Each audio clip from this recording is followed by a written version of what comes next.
2010 August 23 ലണ്ടനിലെ പീംലിക്കോയിലുള്ള അതീവ സുരക്ഷയുള്ള ഒരു ഫ്ളാറ്റിലേക്ക് പോലീസ് സംഘമെത്തുന്നു.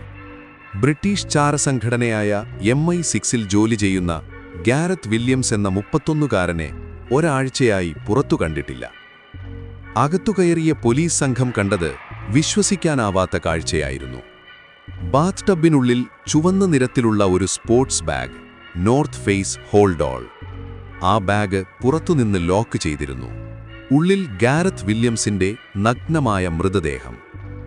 ഒരു പോറലോ മുറിവോ ഇല്ലാതെ മികച്ച ഒരു ഗണിതശാസ്ത്രജ്ഞൻ ആ കൊച്ചു ബാഗിനുള്ളിൽ എങ്ങനെ അവസാനിച്ചു?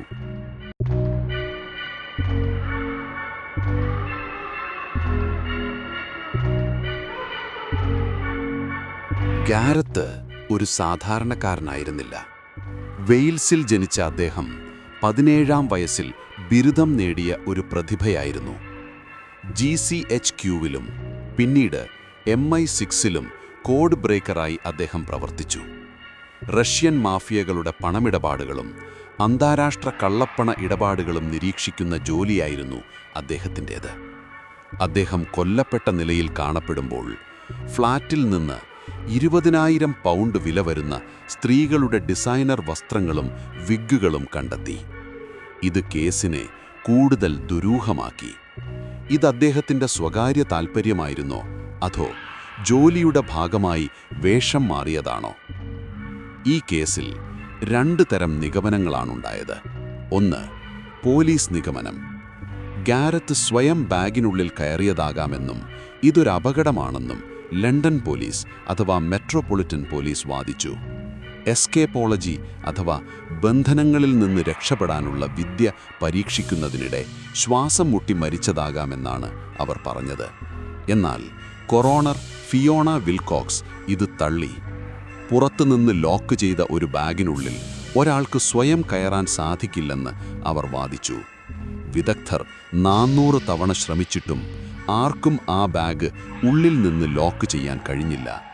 ഗാരത്ത് കൊല്ലപ്പെട്ടതാണെന്ന് കൊറോണർ വിശ്വസിച്ചു. ഏറ്റവും പ്രബലമായ ഒരു തിയറി ഇതാണ്. റഷ്യൻ ചാരന്മാരെക്കുറിച്ചുള്ള നിർണായക വിവരങ്ങൾ ഗാരത്ത് കണ്ടെത്തിയിരുന്നു. റഷ്യൻ ഏജന്റായി മാറാൻ വിസമ്മതിച്ച അദ്ദേഹത്തെ അവർ വകവരുത്തിയതാകാം. മറ്റൊരു സംശയം MI6-ന് നേരെയാണ്. ഗാരത്തിൻ്റെ മൃതദേഹം കണ്ടെത്താൻ 8 ദിവസമെടുത്തു. എന്തുകൊണ്ടാണ് അതീവ സുരക്ഷയുള്ള ഒരു ഉദ്യോഗസ്ഥനെ കാണാതായിട്ടും ചാരസംഘടന ഇത്രയും വൈകിയത്? തെളിവുകൾ നശിപ്പിക്കപ്പെട്ടു. ഫ്ളാറ്റിൽ നിന്ന് അന്യമായ DNA ഒന്നും ലഭിക്കാഞ്ഞത് ഒരു പ്രൊഫഷണൽ ക്ലീനിംഗ് നടന്നതിൻ്റെ ലക്ഷണമാണോ? വർഷങ്ങൾക്കിപ്പുറം DNA സാങ്കേതികവിദ്യ വളർന്നതോടെ കേസിൽ പുതിയ നീക്കങ്ങൾ നടന്നു. 2021-ൽ സ്കോട്ട്ലൻഡ് യാർഡ് വീണ്ടും തെളിവുകൾ പരിശോധിക്കാൻ തുടങ്ങി. ഇന്നും ഗാരത്ത് വില്യംസിൻ്റെ മരണം ഒരു അൺസോൾവ്ഡ് മിസ്റ്ററിയായി തുടരുന്നു. DNA പരിശോധനകളിൽ നിന്ന് അദ്ദേഹത്തിൻ്റെ ഫ്ളാറ്റിൽ മറ്റാരുടെയോ സാന്നിധ്യമുണ്ടായിരുന്നതായി സൂചനകൾ ലഭിച്ചെങ്കിലും കൃത്യമായ പ്രതിയെ കണ്ടെത്താൻ കഴിഞ്ഞിട്ടില്ല. ലണ്ടൻ പോലീസിൻ്റെ അപകടം എന്ന വാദവും കുടുംബത്തിൻ്റെ കൊലപാതകം എന്ന വിശ്വാസവും തമ്മിലുള്ള പോരാട്ടം ഇന്നും നിലനിൽക്കുന്നു.